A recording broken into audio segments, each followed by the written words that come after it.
सदस्य पॉजिटिव नहीं आया है और काफ़ी शिक्षित और समझदार व्यक्ति हैं। उन्होंने डे 1 से ही अपने आप को आइसोलेट कर लिया है और लगभग 7 दिन हो गए हैं। हम लोगों को उम्मीद है कि अगले 2-3 दिन में हम लोग सैंपल देंगे, वो नेगेटिव भी हो जाएंगे।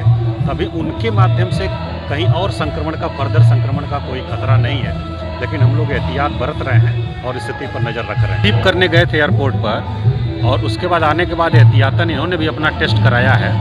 तो लगभग 1 सप्ताह पहले ये पॉजिटिव आए थे और अभी इनका हम लोग जो सैंपल भेजे थे ओमिक्रॉन का टेस्टिंग के लिए WHO के माध्यम से, उसका रिजल्ट नहीं आया है।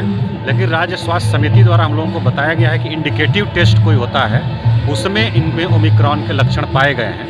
तो हम लोगों ने फिर से बात की है उनसे, वो पूरी तरह से अपने आप को आइसोलेट किए हुए हैं पहले दिन से ही, और यही कारण है उनके परिवार में भी कोई संक्रमित नहीं हुआ है और वो ठीक भी हैं। कोई इस प्रकार का हॉस्पिटलाइजेशन की स्थिति नहीं है। और दूसरा ये है कि लगभग 7 दिन हो गए हैं, तो हम लोगों को उम्मीद है कि अगले 1-2 दिन में निगेटिव भी हो जाएंगे।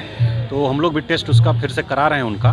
तो ये उनके माध्यम से फर्दर फैलने का कोई चांस अभी नहीं है और कोई हम लोगों को ऐसा नहीं मिला है। लेकिन स्थिति पर हम लोग पूरी तरह से नजर रखे हुए। केसेस बढ़ रहे हैं तो क्या लगता है नए साल का जश्न भी होना है, तो क्या लगता है इसको कैसी तैयारी है? नहीं, ये जो केसेस बढ़ रहे हैं उस पर भी हम लोग नज़र रखे हैं और सभी लोगों का जो क्लोज कांटेक्ट में जो लोग आ रहे हैं उन सभी का हम लोग सैंपल लेके टेस्टिंग भी करा रहे हैं और अधिकांश जो पॉजिटिव आ रहे हैं क्लोज कांटेक्ट वाले लोग आ रहे हैं पॉजिटिव।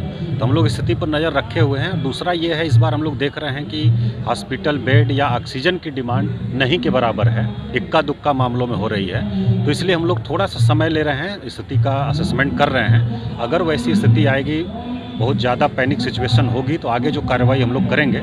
अभी हम लोग स्थिति पर नज़र रखे हैं और एक एक केस को मॉनिटर कर रहे हैं। कितने बेड हैं और नहीं, बेड और ऑक्सीजन की संख्या बहुत है हम लोगों के पास। पिछली बार हम लोगों का 6,500 cylinder oxygen cylinder per day हम लोग उत्पादन कर पा रहे थे और खपत उसकी आधा से अधिक लगभग मेडिकल कॉलेज में हो जाती थी। इस बार तीनों मेडिकल कॉलेज जो बड़े हमारे हैं, PMCH, NMCH, IGMS, उन सभी में क्रायोजेनिक टैंक लग गया है लिक्विड ऑक्सीजन का। तो ऑक्सीजन सिलेंडर पर उनकी निर्भरता खत्म हो गई है। तो जो 3000 सिलेंडर लगभग प्रतिदिन मेडिकल कॉलेज के द्वारा ऑक्सीजन का खपत हो रही थी, वो भी सरप्लस है, बचा हुआ है हम लोगों के पास। तो उससे प्राइवेट हॉस्पिटल को अधिक मात्रा में ऑक्सीजन उपलब्ध रहेगा और जिला और अनुमंडल के जो अस्पताल रहेंगे उनको भी अधिक मात्रा में ऑक्सीजन उपलब्ध रहेगा। ऑक्सीजन की कोई कमी नहीं है और बेड की संख्या भी हम लोग पिछली बार की तुलना में लगभग 2 गुना बढ़ाए हैं। तो बेड और ऑक्सीजन की कोई कमी नहीं पड़ेगी, हम लोग पूरा इंतजाम किए हुए हैं। सर, एयरपोर्ट पर क्या व्यवस्था है? एयरपोर्ट पर व्यवस्था है, वो स्क्रीनिंग की, डबल डोज जो लोग लिए हैं उनका भी, और रैंडमली हम लोग टेस्टिंग का भी, और उनका रिपोर्ट भी RT-PCR नेगेटिव, सभी प्रकार का जो सावधानी है उसको हम लोग एयरपोर्ट पर बरत रहे हैं। लेटेस्ट खबरों को सबसे पहले देखने के लिए सब्सक्राइब करें डिजिटल न्यूज़ 20।